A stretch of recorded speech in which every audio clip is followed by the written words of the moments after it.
Game 3 an indication of what your team's speed can do when a little agitation moved in as well? It present the balance you like to see?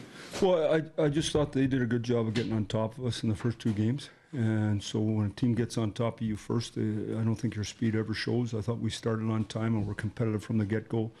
And therefore, we're able to look more composed and executed better. There's not a whole lot of room. I mean, I've been through the game, I don't know how many different times, trying to figure out where the room is. There's not a bunch of room either way. And so when you get your chance, you got to make your plays, and you got to get to the net as hard as you possibly can and keep them away from your net.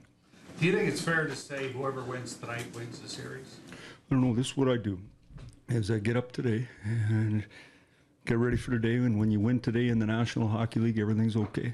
Same thing I tell you game 1 and game 7 and game 52. And so it's a big game for us today. It's the one we're playing. It's the biggest one of the year, just like each one. Mike, what did you like about how Riley and Hazy handled their assignment in game 3? Well, I think the first thing is the forwards did a good job for him. I thought Rice had his best game by far of the series, which is important. You know, I thought him, Freddie, and Matty were significantly better than they were in the other games, which, I mean, you need your big guys to be good. And I thought they were, so that made us better for sure.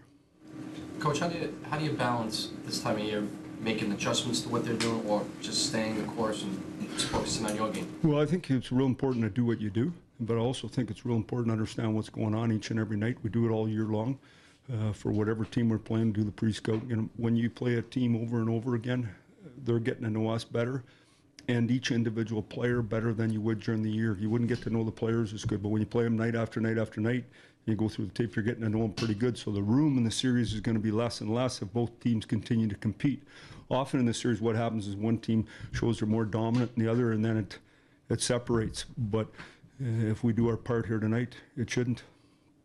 Did you see from the penalty kill in Game 3 that they can continue to build on tonight if necessary? Well, I didn't think penalty kill was very good. I just thought they missed the open net.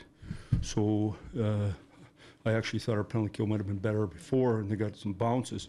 We got to do a better job on the penalty kill. We all understand that. I think it's like anything in life. When things go bad for you, sometimes you get on your heels instead of being on your toes and going after it. We just got to do a better job. We've been through it. Our penalty killers understand it totally. Stay on the box, and then when you get your opportunity, build momentum off it. Structural, Mike, with that, or is it aggression? It's called going slow when you're in panic mode. How's that? You know, when they've been zipping around on us, you start and it just keeps going in your net. Plays that never went in our net, suddenly you're on your heels instead of on your toes. But I thought, you know, to your point, you could say, can you build off that? I mean, I didn't think it was very good, but it didn't go in the net, so you can build off it for sure that way. But we know we got to be better. We've tried to make the adjustments accordingly, both with our attitude and I don't mean attitude in a negative way at all, just with being loose and jumping versus standing around and watching them play.